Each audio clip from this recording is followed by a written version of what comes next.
Welcome, everyone, to episode one, the inaugural episode of the Chaos Ball podcast about your Seattle Mariners, America's team, the Seattle Baseball Mariners. Now, this podcast is going to be the greatest Mariners podcast you've ever heard, and it's because there's not very many of them, and so I've decided to make my own. Now, what am I going to do on this podcast? We're going to talk everything Mariners baseball, give you recaps, throw some stats at you, talk about Eugenio's hair occasionally, Scott Service's antics being a dad, all that you can find here. Just to start out, last night's game, Tuesday, August 23rd against the Washington Nationals. Just a short little recap. It was great to see Nelson Cruz back in Seattle. We missed him out here. Obviously never made the playoffs with him, and there were a lot of great moments, so it was great to see him back. With a little gray in his beard. He's looking a little long in the tooth these days, but still definitely good enough to play on a team like the Washington Nationals, which is good, and a good segue to mention that the Mariners did take the dub last night, 4-2. Two home runs in that game, along with great pitching, great defense. It was a classic Mariners victory, to be quite honest. Mitch Haniger is fully back, absolute nuke, and Eugenio with an absurdly long home run, just crushed that shit. And you don't even need to show me the home run clip for me to know that it was really far. All you got to do is send me the audio clip of Aaron Goldsmith in the booth. And anytime you make Aaron Goldsmith just chuckle after a ball is hit, you know it's going 420 plus. Like Goldie has come into his own the last couple of years as an announcer, and I love that he's been a regular this year. And some of his home run calls are tremendous.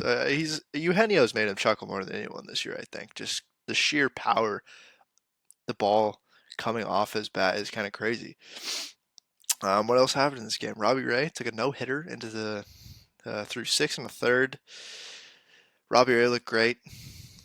Slider was working, locating the fastball pretty well. That new sinker just adds so much to his game that he didn't have before, thank God.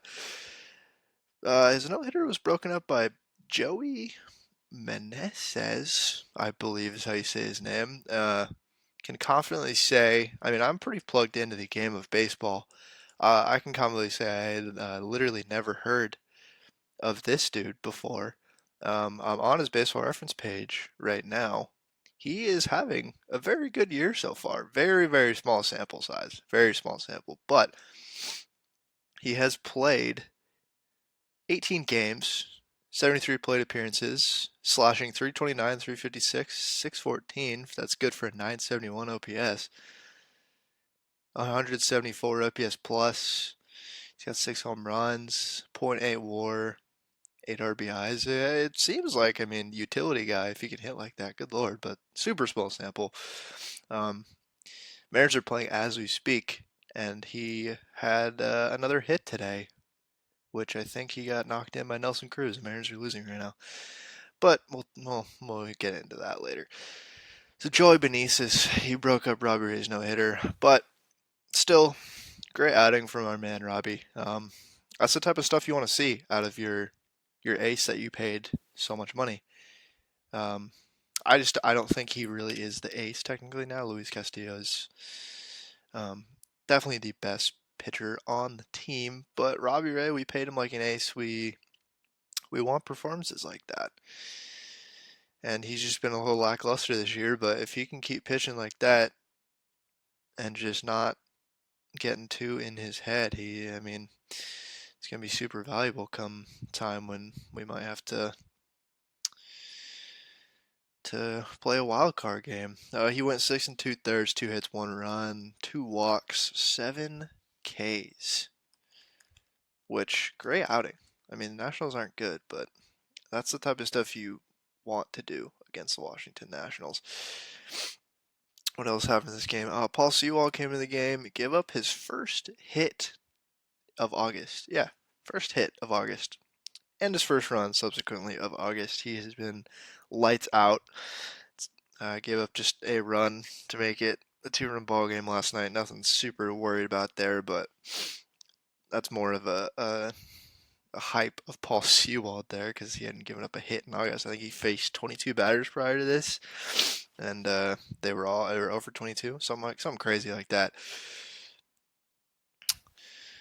What else happened in this game? The umpire was honestly, I had to pull up the umpire report. It wasn't great. But before I get into that, just pull up the box score. Eric Swanson, lights out again.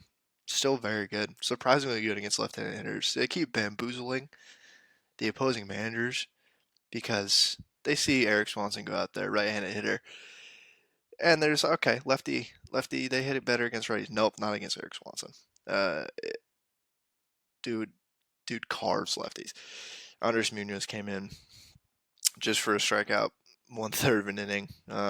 Saw Steve Cishek came in for the Nationals. That was fun to see. Cishek, classic Mariner. Um, Carlos Santana had a bunt single in this game. Something he's rarely ever done. He's rarely ever bunted in his career. He went 2 for 4. One of those was a bunt single. That was another fun thing that happened in this game. Kind of ridiculous. The umpire report, Phil Cousy.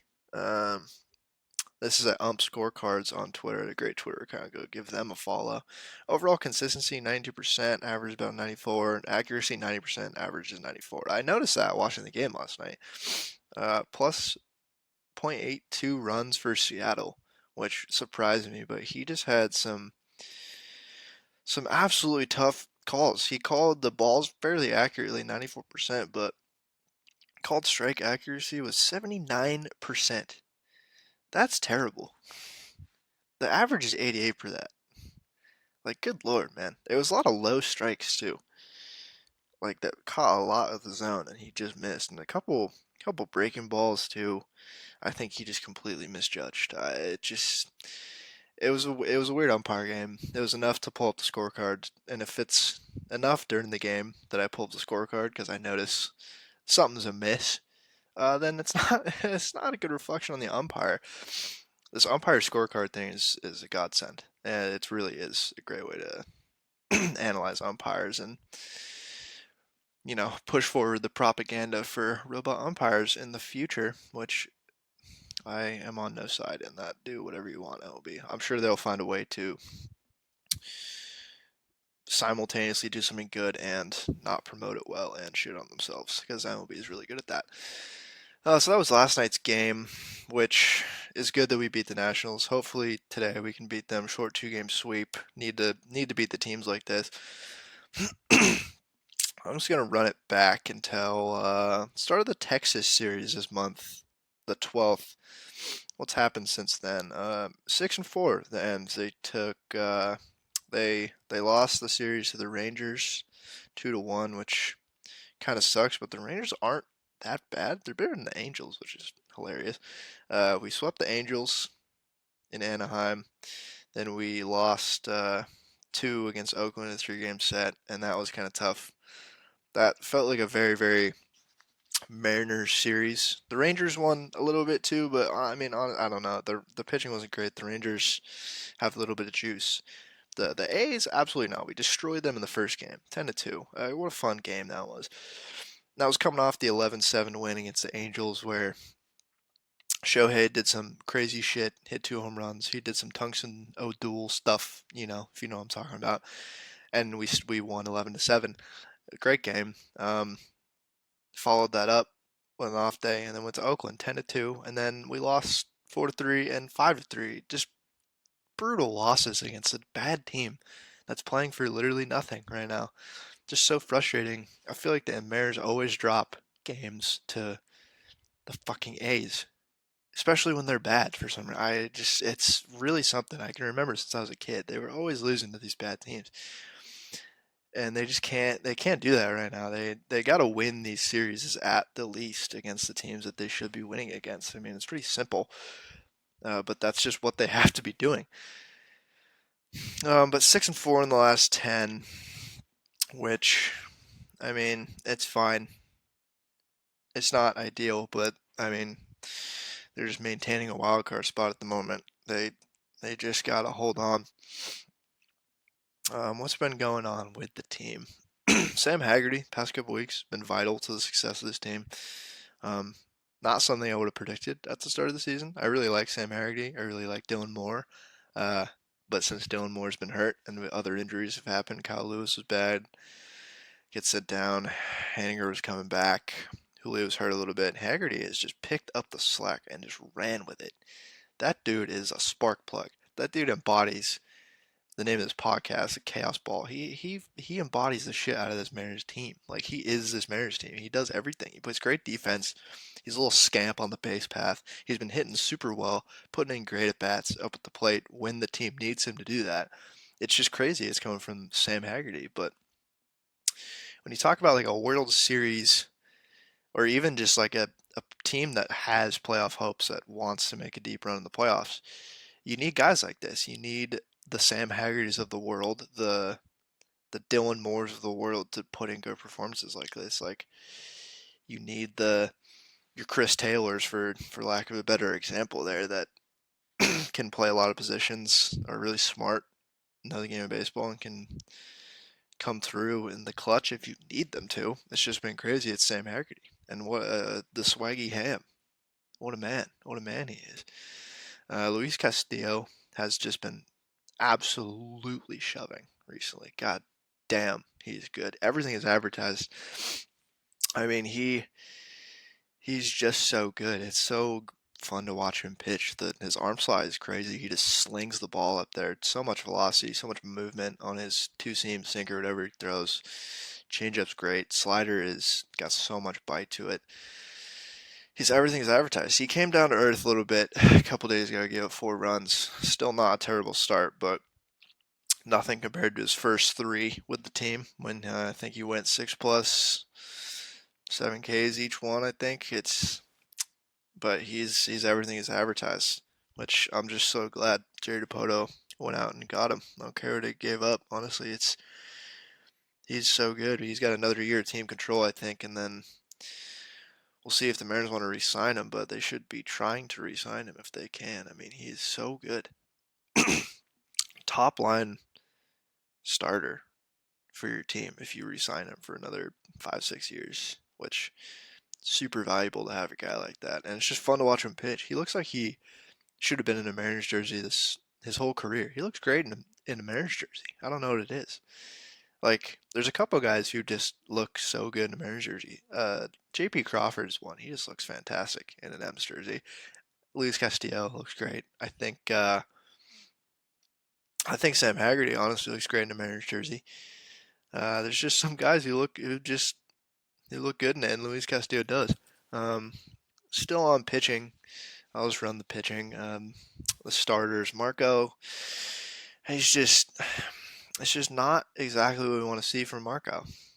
I mean, he's still doing his thing. It's just the long ball and the fly balls have been biting him. I think he's just getting frustrated up there. He's just not. He needs to show something else in this last month that allows us to trust him. Because there was a point in this year where he was pitching and he's doing so great. He's doing the Marco things. Everyone thinks he's not a good pitcher, and he just not. He's doing great. Soft contact, locating his pitches well, mixing the pitches well, great movement on his pitches, just disguising them well, and pitching great. His stats look good. His fit backed it up, and if there's a wild card game in Seattle, like he's not our best pitcher. Like you could convince me that he's our number 5 starter right now. Even if Flexen's spinning the ball well, maybe our number 6 starter. I'm not going to disrespect him like that. But I was thinking maybe he should start the wild card game. You know, like it would be really cool. Now, not so much. I mean, if we have a wild card game in Seattle, you're running out Luis Castillo, you're running out Robbie Ray, and then I don't know Kirby, even maybe Flexen, because or Gilbert, like Marco too. It's just he needs to show something else in this last month of the season. He's got probably 3 4 starts left. I think he just needs He needs to get back on track. Gilbert, the same. This I saw coming. He just looks so gassed. Ever since the All Star break, to be honest, he's just looked incredibly tired out there.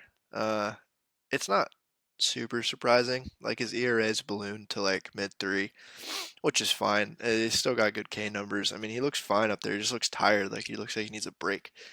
Uh, and his FIP numbers when he was putting up his low two ERA, he was getting Cy Young buzz and everything, and deservedly so. He was carrying himself up there on the mound with so much confidence.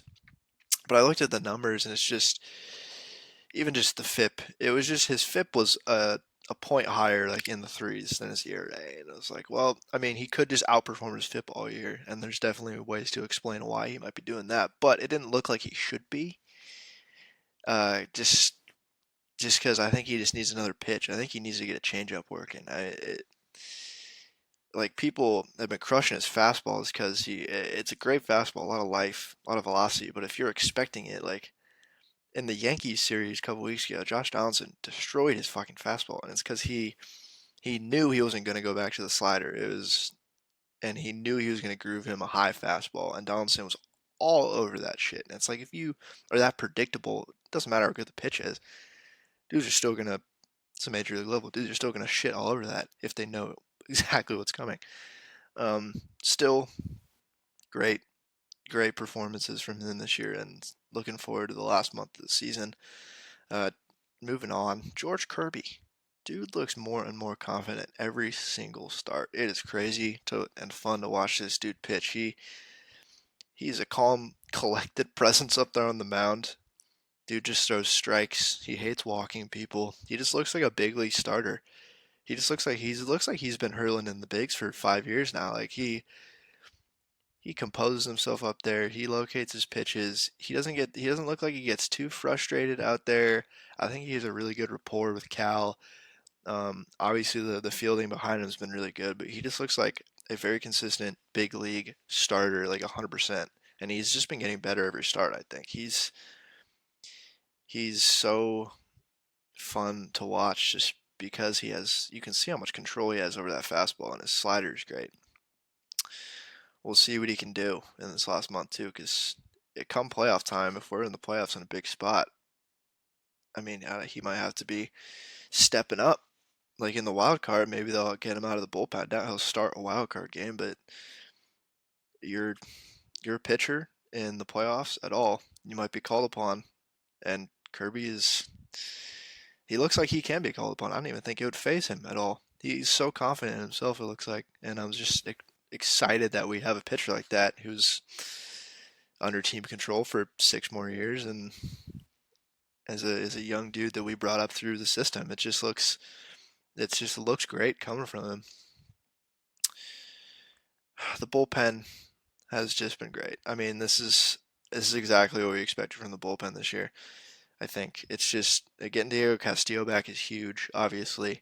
But Brash has looked great out of the bullpen recently. Dude has definitely found a lot more command with himself.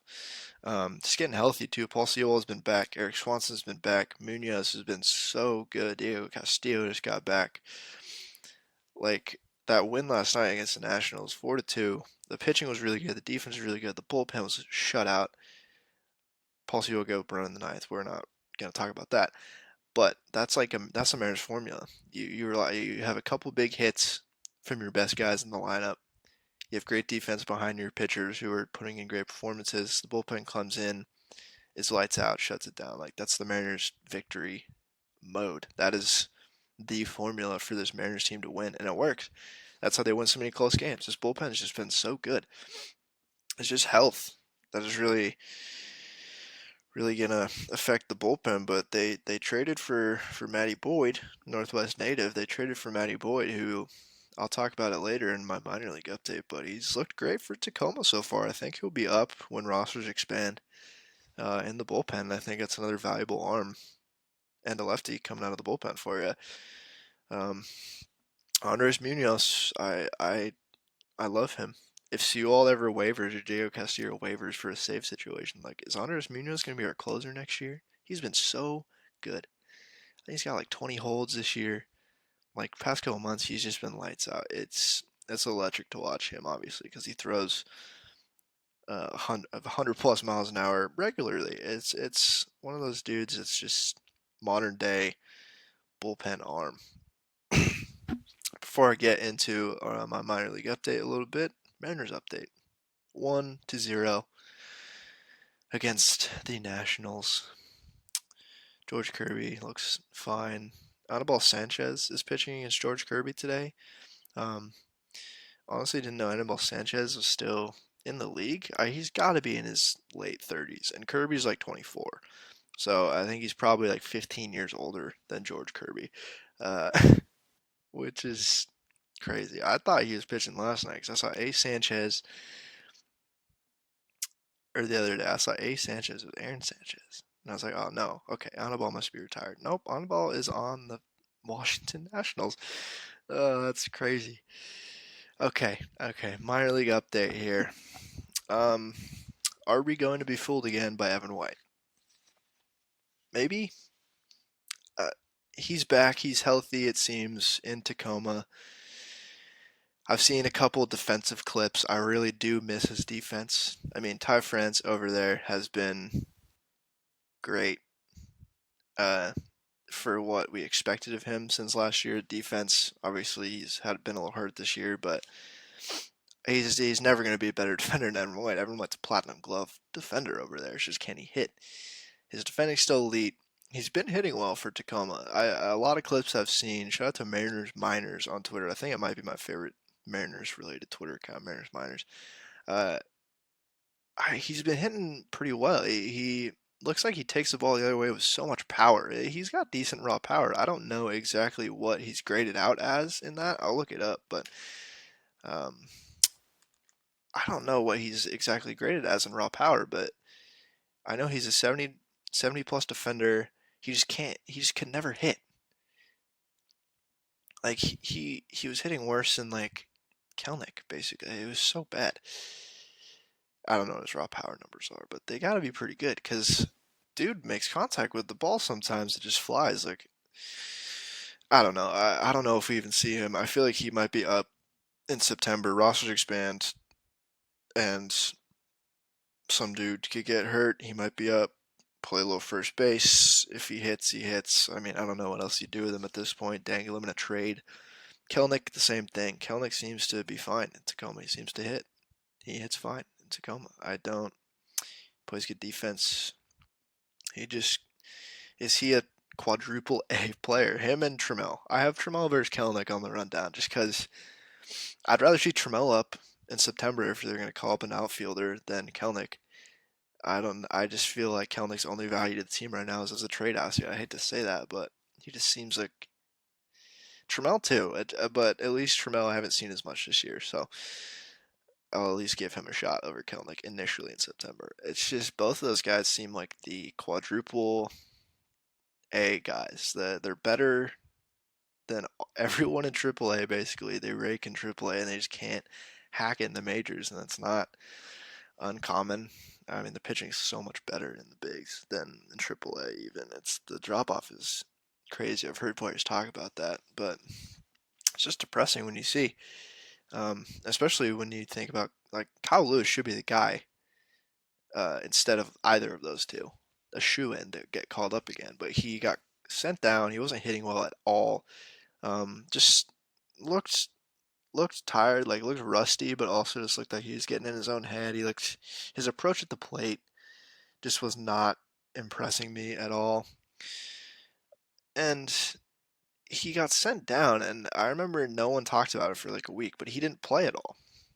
He must have just been taking some time for himself, which good. If he needs it, if he needs some personal time to himself to get himself right, like do it. But I want to see that guy succeed. It's just so tough to watch him fall off a little bit after winning Rookie of the Year. I mean, it was a shortened season, but it's just that knee problem. I remember when we drafted him. It was Depoto's first draft. I think it was 2016. Dude out of Mercer, Kyle Lewis. We drafted him like 12th pick, and it was like this dude won the Golden Spikes Award. Why did he fall to 12? Why? Like we got a great player at 12, probably better than the few players who came before him. Uh, and it's not uncommon in the MLB draft to do that with the way the bonus money works, but that's a whole can of worms. It was just his knee problem. It was a chronic knee problem. He's had that problem and other injuries now, and you wonder if he'll ever get back to playing like that Rookie of the Year season. I really hope so. He's a great dude.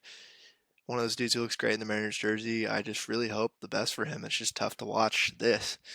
Um, it's just good Mitch Haniger's back to fill this role so we don't have this rotating outfield. And Trammell, Kelnick, and Kyle Lewis, they're not getting the start over Sam Haggerty right now, even in the outfield. So I don't know. I don't know what they're going to do. More minor league update. Matty Boyd, like I talked about, Matthew Boyd, just traded for him. Hope to see him up in the bullpen when rosters expand.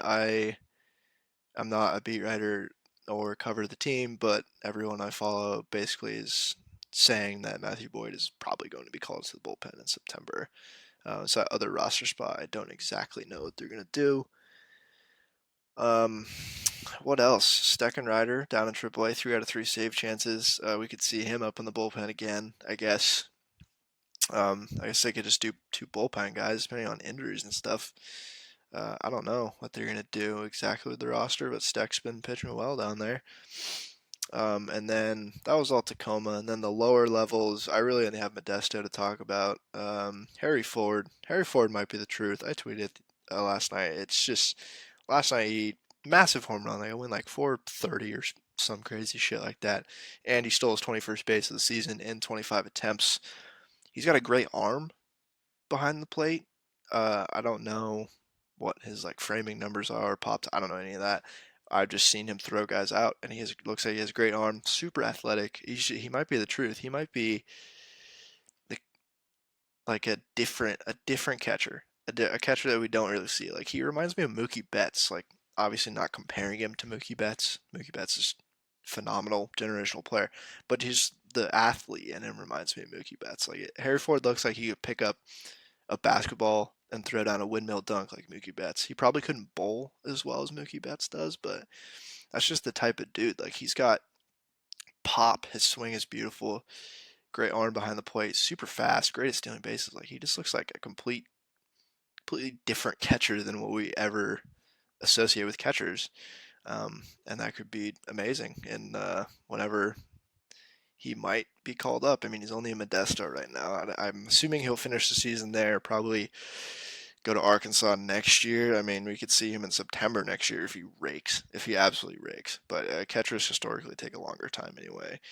And we got Cal right now. We got the big thumper who's proven to be a great catcher. So Harry Ford, one to keep, I think, just looks great. And then this dude, Joseph Hernandez, just Mariners Minors has brought his attention to me recently. Breakout season for Modesto. Um, Tall pitcher, great presence on the mound. Last night he went 6 innings, 2 hits, 2 walks, 10 Ks, 85 pitches, 53 of them strikes. Great outing. And overall this year he's pitched 21 games, 3.53 ERA, 102 innings pitched, 70 hits, 44 walks, 126 strikeouts. That is what a season for Joseph Hernandez, who I had never heard of prior to the season. He's breaking out in a big way, and I think it speaks to the the pitching player development specifically in the minors. It seems this past 3-4 years has been so good. Like look at the guys we are graduating, like George Kirby and Logan Gilbert. They were highly touted prospects. They were still developed really well. Emerson Hancock, they've handled him really well, I think, in terms of the workload. He looks great. Um, Guys we traded away, like Levi Stout was just developed in the system, looked great. Brandon Williamson, who we traded away, also developed within the system, got way better within the system. Uh, this development program just looks like they can absolutely develop pitchers right now, which is really good. That is it for my minor league update. I'm going to probably go into the around the league update, but right before that, I'm just going to read since I last was paying attention, since the last pod, but this is the first one. Thanks for listening this far. If you are listening, be sure to share this podcast with anyone if you are enjoying it so far. Um, but just gonna read the OPS leaders the past 12 days since that Rangers game I elaborated on earlier. Best hitters for OPS in the Mariners, Eugenio Suarez, 1,188 OPS over the last 12 games. He's played 10 of them, 250, 375, 813 slugging. Good God, dude. 5 home runs. He's just been raking. August is his month. Cal Raleigh in second, 971 OPS, slashing 250, 364, 607. And Adam Frazier, slapdick himself, slashing 300, 389, 433. Good for an 822 OPS in the last 12 games. Just he's been closer to the advertised this past month, and that's huge. That makes me somewhat rethink offseason plans, but I still think they should sign a middle infielder or two. Um, those are the top three in OPS. Bottom three, unfortunately, Sam Haggerty is on here. He's played 8 games. He's had less play appearances than other people. He's been in big spots though. He's been a scamp on the base path. Carlos Santana, that's not surprising. He's just a below average player. He's had very good moments this year, but just below average. 530 OPS last 12 games. This is a concerning one. Ty France, 294 OPS in the last 12 days. Good lord, man. What the fuck?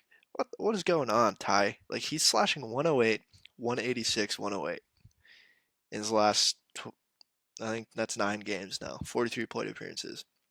Oh yeah, he has 4 hits, all singles. Cause you know that there's no slugging. That slugging is the same as the batting average. That's not good. 8 strikeouts, 4 walks. Like that's not that bad. Whatever. He just looks lost up there. He looks like I've never seen him in the bigs before. He just looks frustrated with himself. I think maybe a couple days off will get him good. I just think he needs to start hitting again. I think it's one of those things. He just needs to get the approach right. I mean, he's such a good hitter. I think once the hits start falling again, a little bit of confidence, it snowballs. He'll be fine. It's tough to watch right now. Just a man who we all know is so good at hitting. He's just in his own head. It's just frustrating for him especially. Um, and to the pitchers, the star performers, past 2 starts, Robbie Ray, 2.13 ERA in 12.2 innings, 17 strikeouts, 4 walks, 3 earned. His last 2 starts, great. Kirby, 4 ERA, around the same as Logan Gilbert. Castillo has a less, but that's because he gave it 4 in his last start. Marco with a 5.2 ERA in his last 2 starts. Just disappointing. Just disappointing. Just could be so much better. Um, and I really hope Marco just gets it right. We already talked about that, but really hope. Those are just some of the stats I wanted to read, just the star performers this past week. I think I'm going to do that more often, especially OPS, just see what guys been raking. And I mean, if you've been watching the games, you know Eugenio, Cal, Adam Frazier have been raking. Yeah, Mitch has been hitting well. JP's been hitting fine. Winker's been way better. Um, he's been playing pretty well. When he's hitting the ball, he's been hitting it pretty hard. Julio's been in a little mini slump. I mean, a mini slump for Julio is like a 700 OPS, which I'll take that. His strikeout numbers are still a little high for my liking, and his walk numbers are low. That's something you can absolutely work on. Um, Something you can't work on is his raw power and his numbers. I mean, he makes contact with the ball. It's crazy how far the ball goes. But that's it for the stats. Now we're approaching the end, but I'm just gonna read a little bit. What's been going on around the league? Mike Trout's back. Mike Trout is back. Crushed a home run last night for the Angels. Uh, and the Angels lost 11-1. Mike Trout's home run was the only run. And good lord, man, the Angels are a sad franchise. I'll get into it a little bit later, but oh my god. Oh, Mike Trout, that poor man. And Shohei, get them off the fucking team. Just come on, man. Get them out of there. So the Angels couldn't do us any favors against the Rays, wild card opponent, unfortunately. Um, I'll just give the wild card update now. So the Rays, they beat the Angels last night, unfortunately, like I said. The Blue Jays destroyed the Red Sox. That's kind of a little bit of a win-win. I mean, We'd rather have the Blue Jays lose, but it's fine. Orioles beat the White Sox. Orioles and the Twins. The Twins lost to the Astros. The Orioles and the Twins are biggest competition below us right now.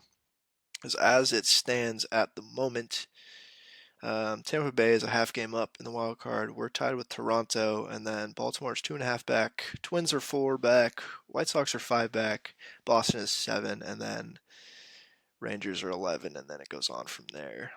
Unattainable teams, basically. So we're rooting for Baltimore to lose. I really want Toronto or Tampa Bay to lose and Baltimore to make the wild card. That'd be fun, wouldn't it? Fuck the Twins. I don't know why. But Baltimore in the wild card would be fun. But at the moment, they're right behind us. I don't know. The scary thing about this wild card race is that it's kind of on us. I mean, we're 2.5 up in a wild card spot, a half game back in number 1 wild card spot. We have the easiest schedule in the rest of the year, uh, especially compared to these AL East teams like Tampa and Toronto and Baltimore are all going to cannibalize themselves playing against the Red Sox and the Yankees and themselves. Like, so the onus is on us, and that's the scary part. Same with Minnesota and the White Sox. Like, they're just going to beat each other, hopefully. And we don't really have another opponent in the division. Like, Texas is 11 games back. Angels is 15 games back. Oakland's 22.5 games back. And we're probably not going to catch the Astros. They are like 12 games above us right now. I think 11.5. It's just, it's on us, and that's the scary part, is we have to fuck it up. Because we just have to beat the bad teams in our division. Like, we play the Tigers, I think, too. We just got to beat those teams, like the Nationals, the Tigers, the A's, the Angels, and we'll make the wild card, but it's just on us, and that's the scary. It's the power's in the Mariners' hands, and that's what makes it more scary. Especially, I have trust issues with this team in particular in September, so we'll see how that shakes out. Next week, I'll give another wildcard update. It's gonna be a week to week thing, hopefully. The only other wrench in playing the bad division teams now and ours is that the Angels have Mike Trout back, and dude just destroys the Mariners. So that'll be interesting if we can beat them. Some other news around the league. Albert Pujols, 693 home runs. He's close to 700. We'll see where he gets by the end of the season. I mean, 7 more home runs in a month. That's not unattainable, but like that's a lot. He's been hitting so well since the All-Star break, though. He has like a 1400 OPS or some crazy shit like that. So he could feasibly get there. It's just I don't know. He can't retire at the end of the season if he ends with like 697 or even like 693. If he doesn't hit another home run, he can't end there. He has to come back and do 700. Like I think A-Rod's at like 699 or something wild like that, and it's like you gotta hit the 700. It's just great to watch Albert do this. Trout is back, like I mentioned earlier. Good to see him back. I mean, I hate the Angels, but it's a privilege to watch Mike Trout play baseball. And then some more Angels news. They might sell the team, apparently. I heard on the Mariners broadcast last night, Goldie was talking about it. The owner was talking about selling the team, which is comical. I don't really care if they sell the team, but if they end up selling the team, like, is Mike Trout going to be there? Are they going to trade him? Is Shohei going to be there? Like, does Shohei want to live in the Pacific Northwest? Does Ichiro want to call him and tell him he should do that? I wouldn't complain if that happened. We'll keep an eye out for the Angels updates, but it's a sorry franchise at the moment.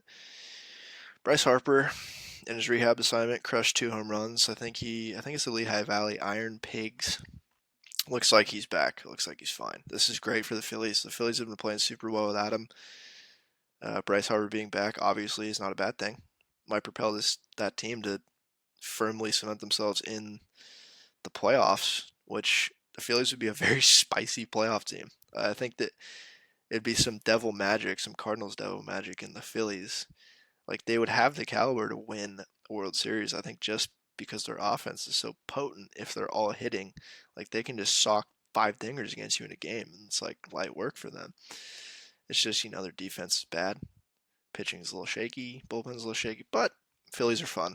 Bryce Harper being back is also fun. Good for baseball. Dude cranked his first home run. These poor minor league pitchers who have to face guys like this. It's like it shouldn't be counted against their stats. Like when DeGrom is in any minor league, says like is DeGrom's in Double A, strikes out 12 dudes. Like those that just shouldn't count against the stats for those players. Like that's just not fair. It's not fair at all. What else? Verlander doing what he's doing in the past few seasons, but especially right now at age 39 is insane. Uh, he, I think, is the odds-on favorite to win the Cy Young. I'm a Dylan Cease guy myself, but I mean Verlander might just win it again, and deservedly so. I mean he been crazy this year, and someone flashed up his numbers the other day comparing this season to I think it was 11 years ago. His MVP already won MVP and Cy Young on the Tigers, and it was remarkably similar. Strikeouts were lower right now, but it was remarkably similar stats, and like that is crazy. Dude's 39. Good God. Last thing on the rundown for news around the league, World Baseball Classic. They have been slowly announcing who's going to be playing. And I'll hopefully do some World Baseball Classic pods when that happens. But they just announced the coaching staff for Team USA. Manager Mark DeRosa. Honestly, not a fan of his MLB Tonight stuff, but I know he played in the bigs for a while. The other two notable names on here: pitching coach Andy Pettitte and hitting coach Ken Griffey Jr. Seattle's own Ken Griffey Jr., the hitting coach for Team USA in the World Baseball Classic. Now that's just beautiful. Uh, I don't know what else to say about that. That is just tremendous. I love Griff, and World Baseball Classic should be fun next year. It should be a fun time. It's always fun to see who elects to play for their country in that team. Like, will Julio play for a Dominican team? I don't know. Maybe he will. Maybe he won't. And like not like Bryce Harper signed to play again. Pete Alonso did, but not all the USA guys always play, and it's always fun to see. The last thing, and maybe the most important news of the day, is the Mariners bullpen named themselves Los Bomberos, or the Firemen. And I think I retweeted this video yesterday from the Chaos Ball Twitter account, which I'll shout that out to follow. But Los Bomberos, or the Firemen, they come out, it looks like, to some sirens, some flashing lights. They flash up Los Bomberos on the screen. It just looks great. That's so much fun. I wish I could be back in Seattle to go watch Los Bomberos come out of the bullpen and shut down a game, but that's electric. I love that. Like, great branding. Like, the Mariners PR team is tremendous, and that is just great. I mean, sometimes you need that. You need that spunk. And the bullpen's a huge part of this team, and Los Bomberos is a tremendous name. And they have an intro and a video. They were clearly ready for this. And it looks super, super fun. And the first one to come out of the pen last night was Andres Munoz, and he definitely, I mean, come on.